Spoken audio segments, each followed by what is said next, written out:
중국에 구금당한 손준호, 그의 10개월 만에 한국 복귀. 23년 5월 중국 공안에 의하여 체포 및 구금되었던 손준호 선수가 드디어 석방 후 대한민국에 귀국하였습니다. 대한민국 국가대표팀 소속인 손준호 선수에게 도대체 어떤 일이 있었던 것일까요? 이미 저희가 제작한 영상을 통해 어떤 상황들이 있었는지 정리를 했었지만 사건이 마무리가 된 만큼 어떤 일들이 있었는지 한 번 더 정리를 해봐드릴까 합니다. 사건의 정리.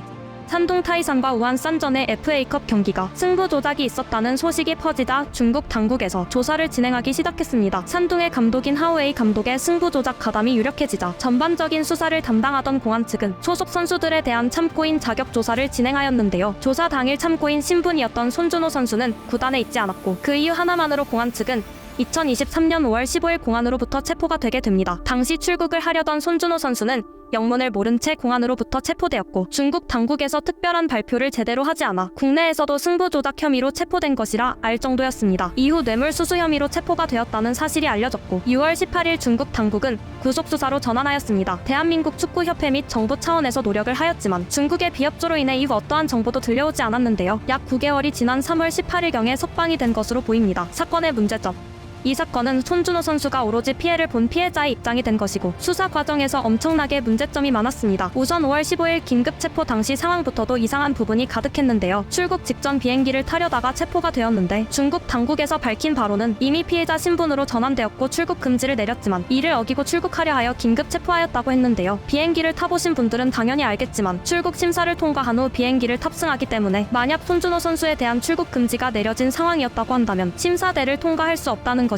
심사대를 통과한 후 비행기를 타려 하다가 체포당한 손준호 선수이기에 중국 측의 주장에 이상이 있다고 볼 수밖에 없는 것이죠. 또한 이번 사태가 외교적 문제로까지 번질 뻔했다는 것인데요. 비엔나 협약에 따르면 우리 국민은 영사의 조력을 받을 권리가 있음에도 이번 사건에서 혐의에 대한 구체적인 언급을 중국 당국이 손준호 선수에게 금지시키며 협약 위반이라는 이야기까지 있었습니다. 그만큼 중국 당국의 수사 과정과 내용이 정상적이 아니라고 볼 수밖에 없습니다. 석방.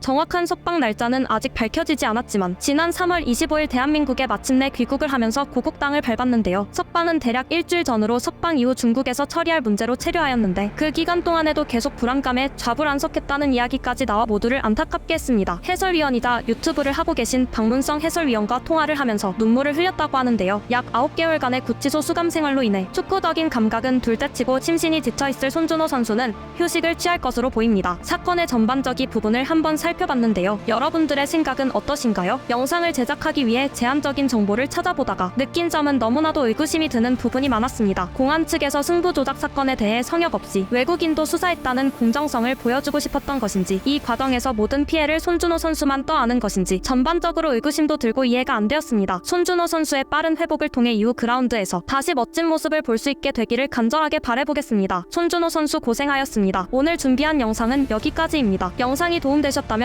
구독, 좋아요, 알림 설정 한 번씩 부탁드립니다. 유튜게리였습니다. 감사합니다.